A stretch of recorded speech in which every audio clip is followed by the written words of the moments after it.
Hi, my name's Rebecca. I'm a survivor of sexual abuse and a counsellor. Over 20 years ago, I started a project called Into the Light. This offers support, information and resources to other survivors.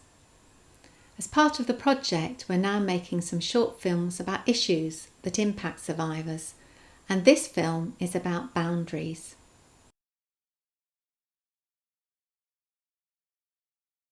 Our boundaries can be severely affected by sexual abuse, and what we'd like to look at is how we can rebuild our boundaries and have healthier relationships with good boundaries.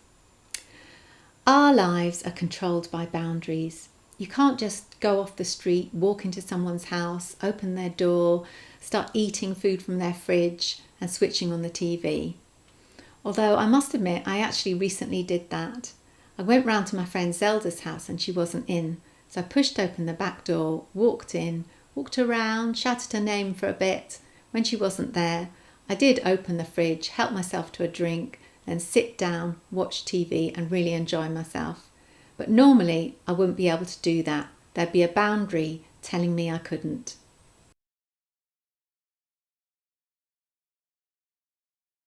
We all have boundaries and they can be severely impacted by abuse. It's helpful to understand our boundaries and the effect they have on our relationships. Boundaries are there to let the good in and keep the bad out, but they can be damaged through abuse and harmed in relationships. We can be too protective in our boundaries or maybe not protective enough.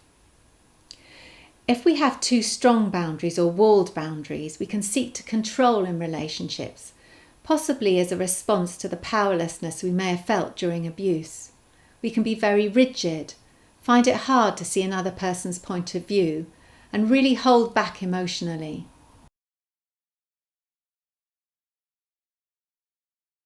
When your boundaries aren't strong enough, you can repeat abusive relationships. You might be childlike in relationships or possibly even re-victimised. You can be attracted to controlling people and find it difficult to take personal power. Damaged boundaries also leads to lack of self-confidence. You can't trust your own instincts. Leaves you again open to re-abuse. You might even be filled with self-hate, questioning yourself. What's wrong with me? Think for a minute about your life and relationships. Do you in some ways you think control your relationships and friendships? Or have you given away your power and not seen it till later? Do you find it hard to trust your own judgments?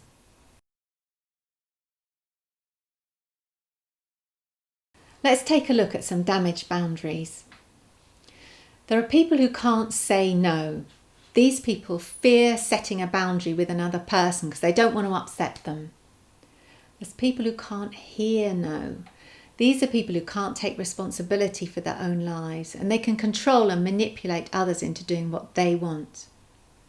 There's people who can't say yes.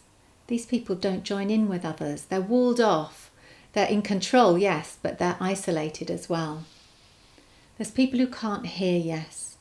They dismiss others' needs for closeness and support. Our goal then is to rebuild our boundaries so we have good boundaries. We're close to people in friendships and relationships, but we don't lose sight of ourselves. We're attached but separate. We have our own feelings and decisions.